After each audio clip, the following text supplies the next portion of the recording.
Shalom peuple des dieux, bienvenue à votre premier numéro de votre magazine Menuram de l'année 2023. Nous sommes là encore par la grâce des dieux. Dieu nous a gardés toute l'année 2022 et nous a encore permis d'entrer, de voir cette année 2023. Voilà pourquoi, avant de commencer, je vous présente mes vœux le meilleur pour cette année nouvelle. Laisse que cette année soit meilleure comme le souhait le dit, plus meilleure que l'année passée. Nous sommes là pour un nouveau numéro, mais je ne suis pas seule, comme d'habitude. Nous sommes avec le pasteur Tim Grace, l'un des pasteurs assistants au centre évangélique La Résurrection, avec qui nous allons parler aujourd'hui. Nous allons en droit aujourd'hui. Pasteur Tim Grace, bonsoir. Bonsoir, ma soeur Clémence. Meilleurs vœux à vous aussi. Oh, merci beaucoup. Meilleurs vœux aussi à vous. Merci. Pasteur, aujourd'hui, nous sommes en droit. Oui, nous allons au barreau, nous allons dans les cours et tribunaux. Mais il vous manque la toge oui, mais et le marteau du juge. Je ne suis pas passé par là pour demander si on pouvait me donner l'autorisation. Vraiment. Pasteur, ce soir, nous parlons de la jurisprudence abrahamique. Oui, jurisprudence abrahamique. On comprend que c'est le droit. Oui, c'est en tout cas 100% droit. Pasteur, c'est quoi la jurisprudence? La jurisprudence, autrefois, c'était la science du droit. Ok. Autrefois. Autrefois, à l'époque, bien avant, on parlait de la science du droit. Mais on applique actuellement le terme de jurisprudence à l'ensemble des arrêts. Ensemble des arrêts et des jugements qu'ont rendu les cours et tribunaux et qui ont apporté une solution pour une situation donnée. Ok. Lorsqu'on dit jurisprudence, on fait allusion à ce paquet-là des décisions qui ont été prises, qui avaient résolu à une époque une situation. Et devant une situation qui semble compliquée à traiter, on fait recours. Okay. Donc, il y a eu jurisprudence. En fait, la jurisprudence, il a aussi le rôle d'adaptation de la loi. Parce que, en fait, la loi, le droit n'est pas une science figée. Il ne reste pas statique pour dire que bon, il va rester comme ça, comme une matière stable. Non. Okay. On peut l'adapter par rapport aux faits. Donc, on se réfère à une situation, on se dit, bon, pour tel cas, il n'y a pas une loi précise qui nous donne comment résoudre cette situation. Mais on peut adapter en se référant à une matière passée. Okay. Comment on avait résolu le problème, par exemple, en 1999.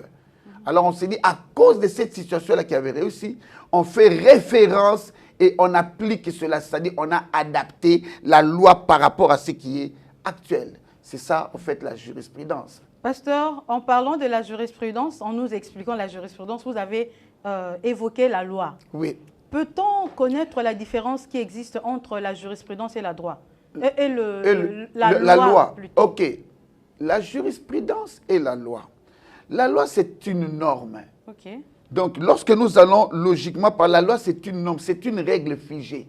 C'est déjà préétabli pour répondre à une situation bien déterminée.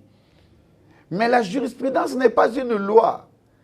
La jurisprudence, c'est quoi? La jurisprudence, elle désigne l'ensemble des décisions qui ont été prises. C'est-à-dire, la jurisprudence fait partie de la loi, mais elle vient pour une situation bien déterminée. La loi reste stable et fixe, mais la jurisprudence est adaptable. Okay. C'est une loi qu'on a adaptée, une théorie qu'on a avancée afin de résoudre une situation. quelconque qui apparaît et que le juge s'est dit non, le législateur il dit non, là on peut adapter une situation qu'on avait résolue par exemple en 2002. C'est ça ce qu'on appelle la jurisprudence. Donc, il y a une différence entre la loi et la jurisprudence. La loi reste stable, la jurisprudence est adaptable. Pasteur, je ne sais pas si j'ai bien compris. Oui. Nous devons faire comprendre à nos téléspectateurs. Selon ma compréhension, la loi est de manière générale. Oui. Mais la jurisprudence, c'est un cas particulier. Exactement. La loi reste générale, globale, elle est fixe. Okay. C'est pourquoi j'ai dit qu'elle est fixe. Mais la jurisprudence, c'est un cas particulier de la loi. Ok. Elle ne sort pas de la loi, elle est aussi dans la loi. C'est ce que j'allais même demander. J'ai dit, elle est incluse dans elle la loi. Elle est incluse. Donc, la jurisprudence est incluse dans la loi. Elle est dans le droit. Ok. Parce qu'on parle de la jurisprudence comme le droit. Okay. Elle est incluse. Seulement, elle est un cas particulier d'une situation bien donnée qu'on a résolue à une époque. Et on fait référence ou recours à une situation passée. Pasteur, partons de ce que vous venez de dire. Dans quel cas devons-nous appliquer la jurisprudence? Au fait, le juge a sa mission d'interpréter la loi et d'adapter la loi. Ok. Mais lorsque nous nous retrouvons devant un cas, en effet, il arrive que le droit reste muet devant certaines situations. Vous vous présentez comme ça, on vous dit, oh, mais cette situation que vous posez là, cet enfant a 17 ans, c'est un mineur. Mais par rapport à la situation qui est arrivée, on ne retrouve pas une loi qui le condamne. Alors là, on doit maintenant passer à la jurisprudence. Ok. C'est-à-dire, c'est sous réserve qu'on s'est dit, bon, on ne peut pas résoudre cette situation selon la loi. Alors, faisons recours à la jurisprudence. C'est dans ce cas-là qu'on peut résoudre une situation avec la jurisprudence. Donc, un cas qui n'est pas général ou dont la situation est restée muette. Le droit reste muet. On s'est dit, bon, comme le droit c'était dans telle situation, y a-t-il eu une situation pareille ou comparative à celle-ci à l'époque? Et quels ont été les arrêts et les jugements qui ont été rendus? Et on fait référence à cela. C'est dans ce sens-là que nous parlons de la jurisprudence. Pasteur, s'il vous plaît, il y a aussi il y a des types de jurisprudence où il y a juste... Si. Il y a quand même les types. Oui, il y a plusieurs types de jurisprudence. Vous nous les citez quand même. Bon, je n'ai pas pris le temps de m'asseoir là-dessus, mais je sais qu'il y a la jurisprudence administrative. Citez seulement. Que je cite seulement. Sinon, on va donner un cours des droits ici. Il y a la jurisprudence administrative, Oui. il y a la jurisprudence constitutionnelle, et puis il y a la jurisprudence judiciaire. Okay. Les trois jurisprudences. Constitutionnelle, Administrative et judiciaire. Ouais. Ok. Pasteur. Nous avons quand même une idée. Oui, c'est ça l'essentiel. Oui. La jurisprudence abrahamique. Nous venons de parler de la jurisprudence. Mais que voulez-vous dire par abrahamique? Abrahamique, en fait, c'est l'un des patriarches. Abrahamique. Abrahamique est tiré de Abraham. Ok. Donc, quand on dit jurisprudence abrahamique, c'est Abraham. Et Abraham, c'est qui? C'est la personne que l'Éternel va choisir. L'Éternel s'est choisi une personne parce que le souci de Dieu, c'est de se révéler auprès de ses enfants, auprès de sa créature qu'il a créée lui-même. C'est lui qui a façonné qui nous sommes. Alors, il a le souci non seulement de rester à distance comme un Dieu, non, il voulait venir vers l'homme, vivre avec l'homme. Le souci de Dieu, c'est la relation. Je l'ai toujours dit. Alors, l'Éternel a choisi une personne sur la terre. Certes, il a commencé avec Adam, il a poursuivi. Il y a beaucoup de noms avant Abraham. Mais lorsque Dieu regarde, il trouve une personne avec un cœur capable de croire, de mettre sa foi dans ce que Dieu dit. Dieu vient vers lui, il le choisit. Et Dieu conclut une alliance. Ah, ça, c'est dans Genèse 12. Dieu conclut une alliance. Et dans Genèse 15, il confirme l'alliance avec Abraham. Donc, dans l'alliance, il y a des promesses, il y a des serments. Dieu confirme cela avec Abraham. C'est comme ça que je me dis, ok, si Dieu se réfère à Abraham, c'est qu'il y a une jurisprudence abrahamique. Donc, c'est le patriarche sur qui nous sommes tous greffés. C'est ce monsieur-là que nous appelons Abraham. Pasteur, abrahamique, nous avons compris que c'est tiré d'Abraham. D'Abraham, c'est simple. Mais pouvez-vous nous parler brièvement de la vie d'Abraham? La vie d'Abraham, c'est un monsieur extraordinaire. En quoi il est extraordinaire? Il est extraordinaire parce qu'il a cru en Dieu sans que quelqu'un vienne lui souffler. Il n'avait pas de Bible. Aujourd'hui, nous avons la Bible, nous sommes fiers. Nganaza moi tel, Nganaza moi pasteur tel. Mais Abraham avait quelle Bible, il avait quel livre? Dieu lui apparaît et il croit. C'est ça Abraham. C'est-à-dire, qui dit Abraham? C'est comme la folie. Hein? Mais c'est une folie. Qui va croire en cela? On vient te dire, il est en Chaldée, en Ur, en Chaldée. On lui dit, quitte ton pays, quitte ta patrie, quitte la maison de ton père. Et puis il prend son épouse, son neveu, et puis ils s'en vont. Ils quittent, et c'est bien, ils s'en vont. Quelle foi! Répondre à l'appel d'un inconnu. Un inconnu, il s'est dit, bon, Dieu, bon, j'entends parler, mais bon, ok, je quitte.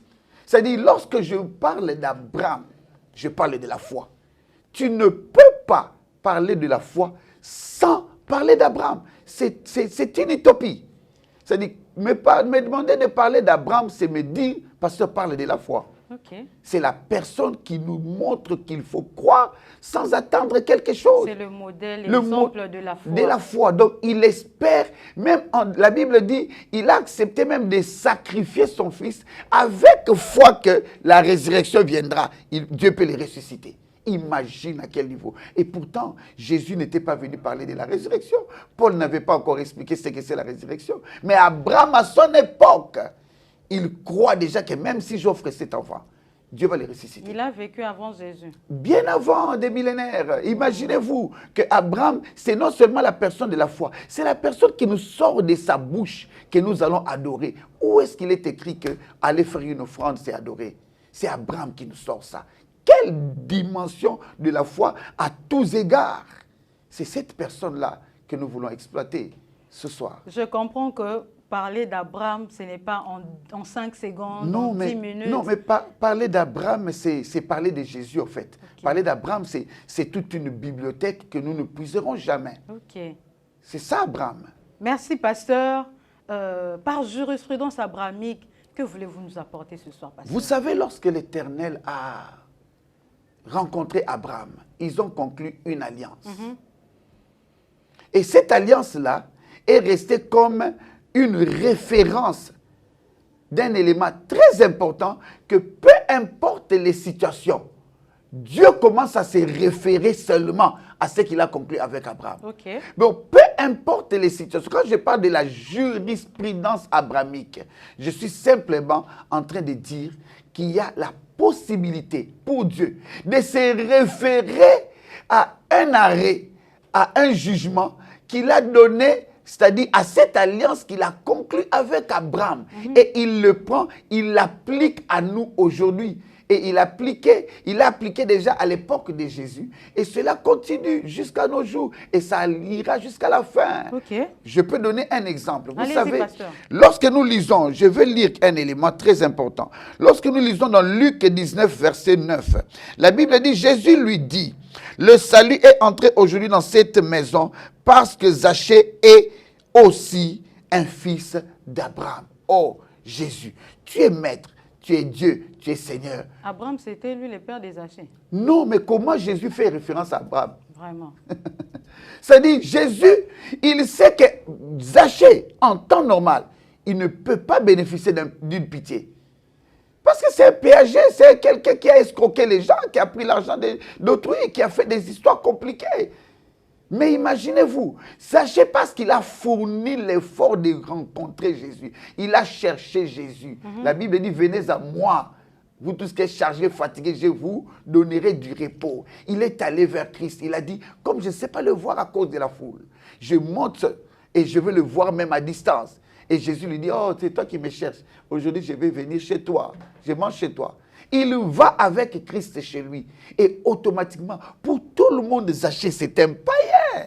Zachée, c'est un méchant. C'est un escroc. Comment Jésus peut accepter d'aller manger chez un monsieur pareil? Mais Jésus, connaissant que s'il présentait, c'est parce que moi, je suis venu chez lui.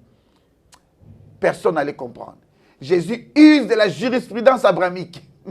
Il fait référence à Abraham, c'est-à-dire à l'alliance d'Abraham qui prend Zachée et qui l'introduit dans Abraham. Okay. Parce que Zachée est passé par Christ, alors il a la possibilité de bénéficier de l'alliance abrahamique. C'est comme ça que je parle de la jurisprudence abrahamique. Une loi, un arrêt ou un jugement disons mieux, l'alliance conclue est devenue comme une référence que Jésus-Christ peut aller puiser pour résoudre les problèmes au temps présent. Ok. Pasteur, si on comprend bien donc c'est Zachée qui fait l'objet de notre émission. Non. Zachée. Vous avez cité Zachée. Zachée n'était qu'un exemple. Un exemple. Permettez-moi de lire le passage du jour. Allez-y, pasteur. Passage du jour. Nous sommes dans... Je suis dans Luc 13, 10 à 16. Je lis au nom de Jésus. Amen. Jésus enseignait dans une des synagogues le jour du sabbat. Et voici, il y avait là une femme possédée d'un esprit qui la rendait infirme depuis 18 ans. Elle était courbée et ne pouvait pas du tout se redresser. Lorsqu'il la vit, Jésus lui adressa la parole et lui dit, « Femme, tu es délivrée de ton infirmité. » Et il lui imposa les mains. À l'instant, elle se redressa et glorifia Dieu. Mais le chef de la synagogue, indigné de ce que Jésus avait opéré cette guérison un jour du sabbat, dit à la foule, « Il y a 6 jours pour travailler. Venez donc vous faire guérir ces jours-là, et non pas le jour du sabbat. » Hypocrite, lui répondit le Seigneur, « Est-ce que chacun de vous, le jour du sabbat, ne détache pas de la crèche son bœuf ou son âne pour le mener boire? Et cette femme, qui est une fille d'Abraham, et que Satan tenait liée depuis 18 ans, ne fallait-il pas la délivrer de cette chaîne le jour du sabbat? » Pasteur, c'est quand même un peu long, hein? Oui, c'est très long. De quoi s'agit-il dans ce passage? En fait, il s'agit de la guérison d'une dame. Cette femme est de la race juive, c'est une juive. Ok. Donc, fille d'Abraham. Que Jésus guérit parce que cette femme a été retenue infirme. Parce que je voudrais que les gens me comprennent. Les maladies sont d'origine diabolique. Et Jésus-Christ regarde et dit, mais Satan l'a lié depuis 18 ans. Donc, une personne liée depuis 18 ans, que Jésus-Christ vient et Jésus-Christ constate, et Jésus-Christ prononce le verdict. Il reprend la femme parce qu'il sait que c'est une fille d'Abraham. Celui qui croit en Christ est automatiquement fille d'Abraham. Je vais le prouver. Okay. Et il dit, toi là, tu es délivré. Et Jésus l'impose les mains, elle est libérée. C'est ça l'histoire. Mais le comble maintenant, c'est ça, le comble. Le comble, c'est quoi? Le chef de la synagogue, il se fâche. Il se fâche, mais il ne s'adresse pas à Christ. Mais pourquoi il ne parle pas à Christ? Il se fâche, mais il va s'adresser au public. Mais il devait parler à Christ. Pourquoi le public n'avait rien fait? Le public n'a rien fait. Le problème, c'est qu'il sait que celui-là, c'est l'autorité suprême. Donc, il y a un problème de respect d'hiérarchie. Il sait que je peux m'attaquer à tout le monde, mais attention avec celui-là. Il peut prononcer une phrase et les choses changent. Il sait aussi qu'une fois que tu attaques Christ, c'est lui qui apporte les solutions. C'est-à-dire que tu cherches des problèmes avec le peuple. Voilà pourquoi il s'adresse au peuple. Et il brandit la loi. Vous savez, vous tous, qu'il est autorisé de tout faire pendant 6 jours. Pas le 7e jour, parce que c'est le jour du sabbat. Pourquoi il présente la loi? Parce qu'il sait que personne ne discute avec la loi. Il pense que pour lui, il peut s'apaisantir sur la loi et ça va réussir. Mais heureusement... Il voulait donc clouer Jésus. Le souci, c'est de clouer Jésus. Mais en passant indirectement par le peuple. Mais en présentant la loi. La loi, il pense que les lois pèsent plus que Christ. Mais Jésus-Christ, c'est lui-là même qui avait dit, je ne suis pas venu abolir la loi, je suis venu l'accomplir. Jésus crie, hypocrite. Parce qu'il y a beaucoup d'hypocrites aujourd'hui à l'église. Il dit, hypocrite, toi là, vous, tel que vous êtes des responsables ici, vous ne détachez pas vos ânes, vos bœufs, pour les prendre et leur amener à boire. Vous ne le faites pas, vous ne nourrissez pas, même vos enfants à la maison. C'est-à-dire, les jours du sabbat, vous n'interdisez pas aux animaux de boire, mais vous voulez interdire à Dieu de délivrer quelqu'un. C'est ça le problème qu'il y a dans cette histoire. Mais il y avait aussi plusieurs jours. Pourquoi seulement les jours du sabbat? Non, mais Jésus est venu prêcher, ce n'est pas son problème. Pasteur, parlons d'abord du sabbat. Ok. Parce que je veux comprendre pourquoi le chef de la synagogue devait interdire, reprocher Jésus d'avoir guéri quelqu'un le jour du sabbat. C'est un jour comme tous les jours, non? Le sabbat, c'est le 7e jour. Lorsque l'Éternel a créé le monde, il a commencé le premier, le deuxième, le troisième, ainsi de suite. Le septième jour, la Bible dit, l'Éternel se reposa. Et c'est resté comme une institution. Il suffit de lire dans Genèse 16 comment on donne la première fois où on parle du sabbat, où on explique cela. C'est le repos, en fait. Qui dit sabbat veut dire repos, cessation d'activité. D'ailleurs, aujourd'hui, plusieurs églises, d'ailleurs plusieurs personnes aussi, profitent de samedi, ou certains disent c'est le samedi, d'autres disent c'est le dimanche. C'est la question que j'allais vous poser, pasteur.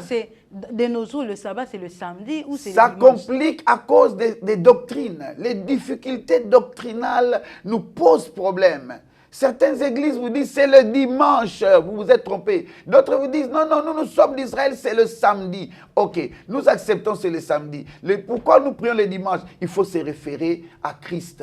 Mais moi j'entends les gens, même mes frères, le samedi, le sabbat. C'est ça, donc on base le sabbat, c'est le samedi, septième jour. Le premier jour, c'est le dimanche. Le samedi, c'est le septième jour, donc le jour du repos. Mais le comble, c'est qu'il se retrouve le jour du repos. Le jour du repos, c'est le jour de cessation d'activité. Donc, pour eux, ils ont raison. Et puis, je vous dirais vrai, ils avaient raison. C'est un jour de repos. C'est un jour institué et c'est resté comme ça fixe.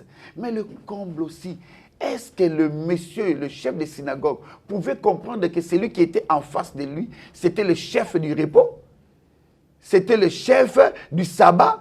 Il a dit, venez à moi, vous tous qui êtes fatigués, chargés, fatigués, je ferai quoi? Je vous donnerai du repos. Le maître du sabbat. C'est lui-même le maître du sabbat. Donc, il vient en tant que maître du sabbat parce que l'alliance que Dieu a faite avec Abraham est aussi une loi nouvelle. Mais ça brise cette œuvre du sabbat. C'est-à-dire, Jésus, pourquoi il les présente? Je ne sais pas, Jésus, quelle sagesse et intelligence. Il ne leur dit pas, je suis le maître du sabbat, vous n'avez pas à discuter avec moi. Non, il fait ce que j'ai appelé la jurisprudence abrahamique. Il recourt à Abraham. Parce qu'il sait que le roi Bobani Maramba loi, bino banga rabatuna bino kala. Ok, na olaksa bino mutuna bino kala. O aza chef na bino nyos. Mais yazo le belandenga boye bakate. Il fait référence à Abraham. Il sait que même le chef de la synagogue, il ne peut pas discuter avec Abraham. Tu peux discuter avec moi, Jésus, mais attends, je te montre. Il fait recours à Abraham. Il dit, mais il n'est pas la fille d'Abraham. Or, si elle est fille d'Abraham, donc elle mérite la guérison, même le jour du sabbat. Si elle est fille d'Abraham, c'est qu'il y a l'alliance qui pèse plus que la loi. Donc Jésus fait intervenir la jurisprudence. La jurisprudence abrahamique. Je donne un autre exemple pratique. Allez-y, pasteur. À dire vrai, David et Jonathan, ils ont conclu une alliance. Cette alliance-là, Jonathan est mort. Mais il fallait que David laisse tomber. Mais regarde combien l'alliance pèse. C'est pourquoi j'ai dit la jurisprudence abrahamique, c'est une question d'alliance. L'alliance pèse. David, roi, qu'est-ce qu'il avait encore à foutre avec la famille de Jonathan? Jonathan est déjà parti. Il dit non, cherchez-moi quelqu'un de la famille de Jonathan à qui je vais faire du bien à cause de Jonathan. C'est-à-dire à cause de l'alliance. Et Mephibosheth est retrouvé, malheureusement pour les hommes, perclus des pieds. Il ne pouvait pas marcher. Un paralytique. Ça, c'est selon les hommes, mais pas selon Jésus. Pas selon Jésus. Pour David, il dit non, non, non, non, non, non. Écoutez, écoutez. Amenez-moi ce jeune-là, qu'il mange avec moi. On rappelle à David, tu as oublié que tu avais dit que sur ta table, là, il n'y aura pas telle personne. Il dit non, non. Là, maintenant, c'est la jurisprudence qui va agir. Donc, on fait recours à la loi, plutôt on fait recours à l'alliance qui fait tomber la loi que j'avais signée. C'est ça dont je parle. Jurisprudence, maintenant, là, abrahamique. Il y a un recours que Jésus-Christ peut faire. Il y a un recours aux arrêts, au jugement. Et nous, notre arrêt et jugement, c'est Abraham qui l'a conclu avec Dieu. Parce qu'il y a cette alliance. Peu importe ce que vous pensez dans la famille, peu importe ce que vous pensez dans le quartier, peu importe ce que vous pensez des sachets, peu importe ce que vous pensez de l'infirme, Jésus-Christ va me prendre. Il va faire référence à la jurisprudence abrahamique. Je serai sauvé de la situation. Jurisprudence abrahamique, pasteur. Extraordinaire. En parlant d'Abraham, pasteur, qui sont considérés comme fils ou filles d'Abraham? Oh. Sont les enfants nés d'Abraham et Sarah, d'Abraham et Agar? D'abord, Abraham, il a eu beaucoup d'enfants. Okay. Tous les enfants nés biologiquement d'Abraham, que ce soit Ismaël, Isaac, ou tous les autres enfants, ce sont les fils d'Abraham. Ok. Mais là, c'est du côté... Mais il n'y a pas Zaché? Oui, mais écoute, il n'y a pas Zaché dedans selon Ni cette femme-là que Jésus a délivrée. Oui, il n'y a pas Zaché dedans selon la vie physique. Mais lorsque Jésus vient, nous pouvons lire la parole. Allons-y, pasteur. Galates, je suis dans Galates. Il y a beaucoup de versets, je prends un seul.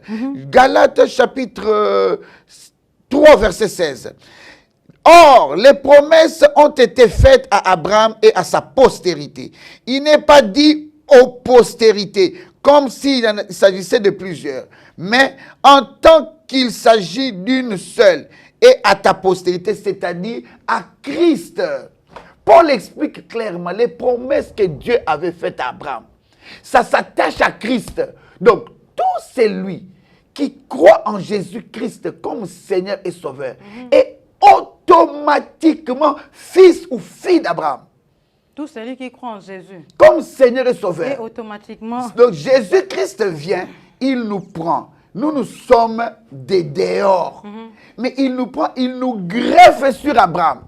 Nous sommes d'ores et déjà, dorénavant, fils d'Abraham par Jésus-Christ. Pasteur, s'il vous plaît. Abraham et Jésus sont deux personnes distinctes. Différentes, exactement.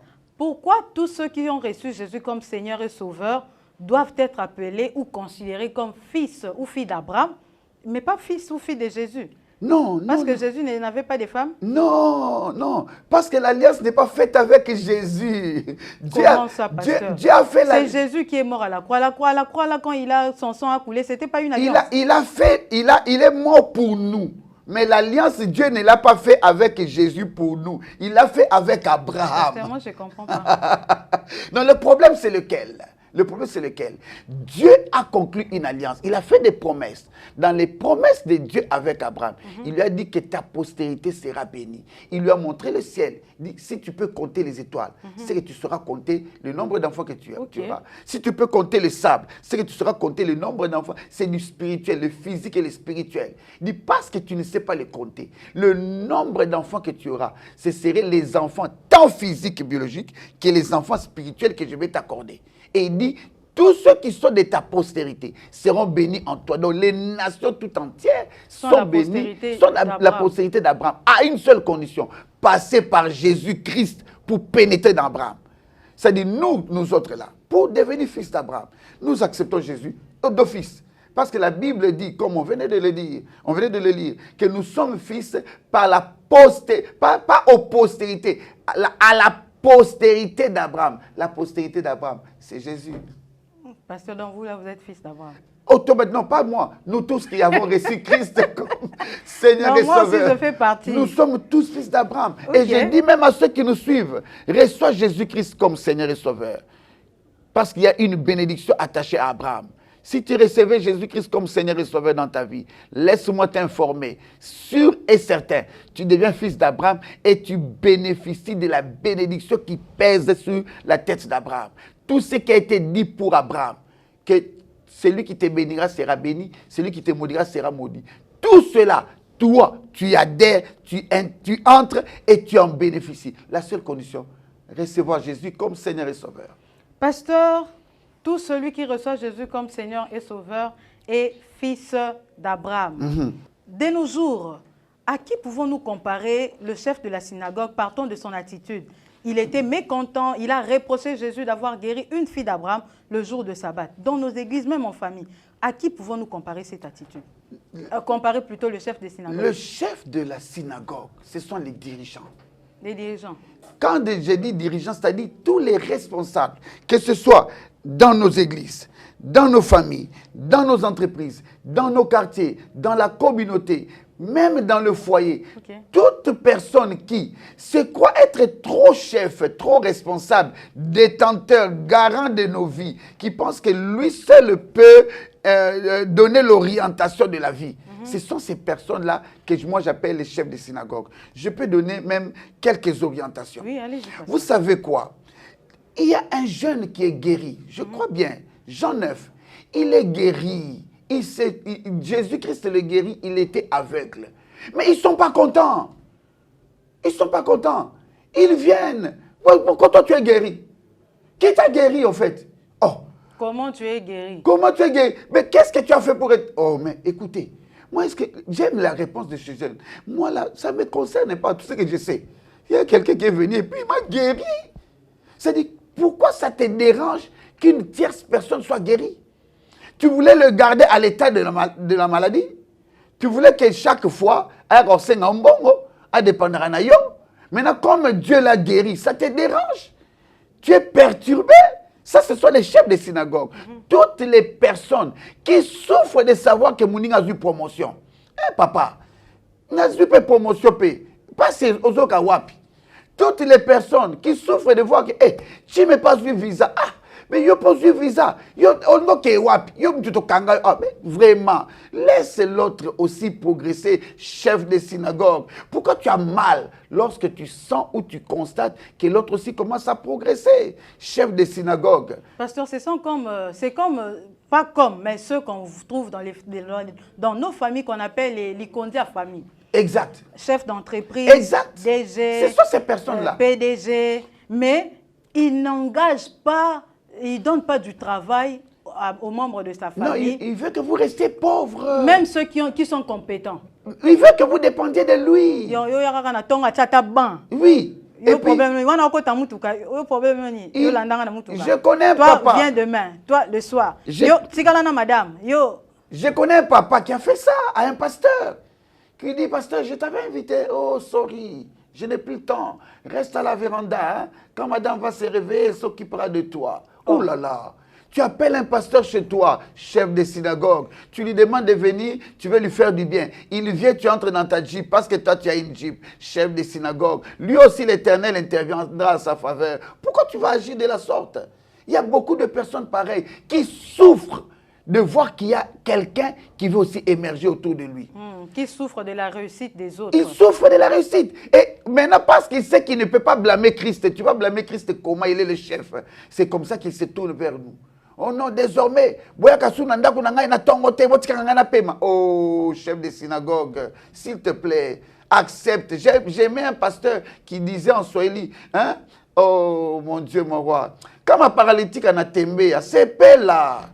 Un paralytique, il ne marchait pas. Il marchait. Il était devant la porte. Il prenait les offrandes à la porte du temple. Pas loué. Pourquoi tu es mal à l'aise? Pourquoi tu n'es pas d'accord? Quelqu'un qui n'avait pas d'enfant, vous étiez content de le voir à cet état? Maintenant, on vient, comme on a dit à une femme, hey, est-ce que ça mobali na yo? Oh, chef de synagogue. Est-ce que ça mobali na yo? Finalement, vous voulez quoi? Hein? Laissez les autres aussi émerger, s'il vous plaît. Il y a la jurisprudence abrahamique. Si dans la famille, la loi ne peut pas te permettre de réussir. Mais Abraham est là. Pasteur, concluez s'il vous plaît. Nous allons à la conclusion. Bien-aimé dans le Seigneur, je voudrais te parler. Regarde les lois de votre famille. Regarde les lois et les chefs des synagogues de votre famille. Regarde les autorités, les chefs qui imposent des principes dans la famille. Regarde ce qui se fait dans l'entreprise. Peut-être que tu n'as pas de droit. Peut-être que les lois de la famille, peut-être que les réclamations, je ne sais pas, les interdits. Mais ne regarde pas tout ça. Ne considère pas tout ça. Il y a une loi, oui, mais il y a aussi une jurisprudence. Dieu avait déjà conclu une alliance avec Abraham. Alors, pour accéder à cette alliance, passe par Jésus. Crois au Seigneur Jésus comme Seigneur et Sauveur. Lui, il sait ce qu'il va faire. Il va te greffer sur Abraham. La sève qui coule dans ton sang, de tout ce qui est en train de fonctionner en toi, qui te bloque. Une fois que tu es en Christ, Christ te prend, il te greffe sur Abraham. Automatiquement, les bénédictions qui sont dans Genèse 12, 1 à 3, parlant d'Abraham, ça deviendra des bénédictions. S'il te plaît, ne souffre pas pour rien. Crois au Seigneur Jésus et tu seras sauvé. Tu seras sauvé comment? Il va te prendre parce que lui, il est la postérité d'Abraham. Il va te connecter à la bénédiction d'Abraham. Sûr et certain, tu iras de l'avant. Il y a une jurisprudence abrahamique qui peut être en ta faveur. Accepte de venir en Jésus. Merci beaucoup, Pasteur Tim Grace. C'est la fin de ce premier numéro de votre magazine Menuram pour l'année 2023. Nous avons parlé de la jurisprudence abrahamique avec le pasteur Tim Kras. Nous nous retrouvons la semaine prochaine, toujours à la même heure, sur la même chaîne. Mais avant de clôturer, laissez-moi présenter aussi mes vœux le meilleur à mon équipe technique. Je vois Aristos Diassilois. J'ai dit aussi meilleurs vœux à Rodrigue Bidika. Meilleurs vœux à toutes les femmes et tous les hommes de C'est Possible Télévision, les femmes fortes et les hommes forts qui, malgré l'impossible, voient et croient au possible. Je vous dis au revoir. Nous nous retrouvons le jeudi prochain, toujours à la même heure, sur la même chaîne. Restez branchés sur C'est Possible Télévision, la chaîne qui a la capacité de changer votre futur.